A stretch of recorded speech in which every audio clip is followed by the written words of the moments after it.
नमस्कार, स्वागत है आपका पीटीएन न्यूज़ में और मैं हूं आपके साथ अनुराधा। बिहार में विधानसभा उपचुनाव होना है जिसकी तारीख तय हो चुकी है और इस बार बेलागंज पर पूरे बिहार की नज़र है क्योंकि इस बार बेलागंज में प्रशांत किशोर की पार्टी जनसुराज मैदान में उतर चुकी है और वहां पिछले 30 वर्षों से लगातार आरजेडी का कब्जा रहा है। तो क्या प्रशांत किशोर के मैदान में उतरने से बेलागंज के उपचुनाव पे कुछ असर पड़ेगा या नहीं, इसके बारे में हम बात करने जा रहे हैं। हमारे साथ बात करने के लिए हैं हमारे managing editor Shrikant Pratyush sir. तो सर, आपको क्या लगता है कि बेलागंज उपचुनाव में जैसे मुसलमान और यादव की संख्या ज़्यादा है और वहाँ M22 समीकरण बहुत मजबूत है, तो प्रशांत किशोर के पार्टी मैदान में उतरने से वहाँ की स्थिति क्या होगी? देखिए, सही में बेलागंज में तो बहुत ज़्यादा मुसलमान हैं, सबसे ज़्यादा हैं, और उसके बाद यादव हैं। तो M22 समीकरण बहुत इंटैक्ट है बेलागंज में और इसी वजह से सुरेंद्र यादव पिछले 30 साल से चुनाव जीतते रहे हैं। तो आरजेडी को वहाँ से हराना बहुत आसान काम नहीं है।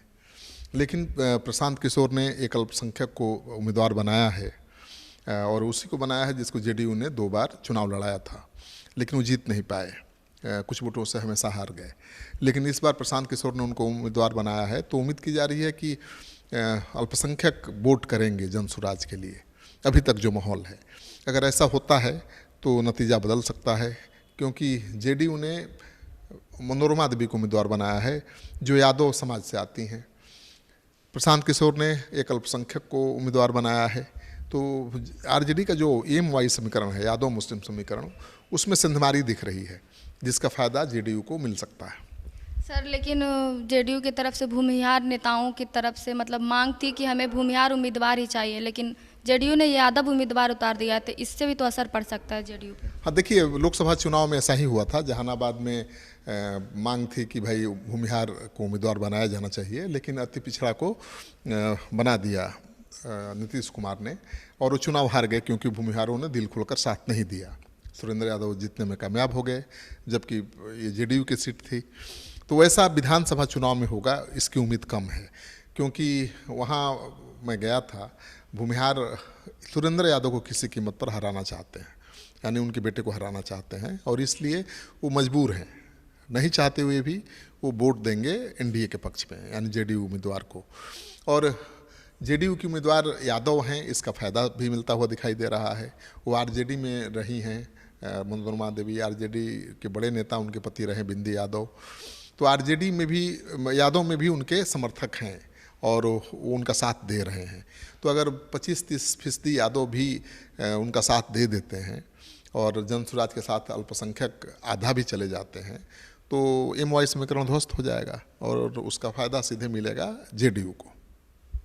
सर, तो ऐसा भी तो हो सकता है कि प्रशांत किशोर के आने से कि एनडीए को हराने के लिए लास्ट टाइम पे मुस्लिम कि प्रशांत किशोर अगर जीतने की पोजीशन में नहीं होंगे, तब हो सकता है कि आखिरी क्षण में जो अल्पसंख्यक हैं वो एनडीए को हराने के लिए गोलबंद हो जाएं आरजेडी के पक्ष में। ऐसा हो सकता है। लेकिन मैं वहाँ गया था, वहाँ के अल्पसंख्यकों की नाराज़गी है। उनका कहना है कि यहाँ सबसे ज़्यादा हमारी आबादी है, और नीतीश कुमार ने 2 बार लड़ाया भी था अल्पसंख्यक को, भले नहीं जीत पाए, लेकिन इस बार वो जीत सकता था। तो उनमें नाराज़गी है। इस वजह से उनका कहना है कि हमारा उम्मीदवार जीते या हारे, हम वोट देंगे अपने उम्मीदवार को। तो अल्पसंख्यक अगर वोट बैंक में डिवीज़न हो जाता है, अल्पसंख्यक जनसुराज के उम्मीदवार के लिए वोट कर देते हैं, तब तो संधमारी हो जाएगी M22 समीकरण में। यादव तो पहले से ही टूट रहे हैं, मनोरमा देवी की वजह से उनको वोट दे रहे हैं 25 से 30% यादव, और मुसलमान भी अगर 25 से 30% चले गए जनसुराज के साथ।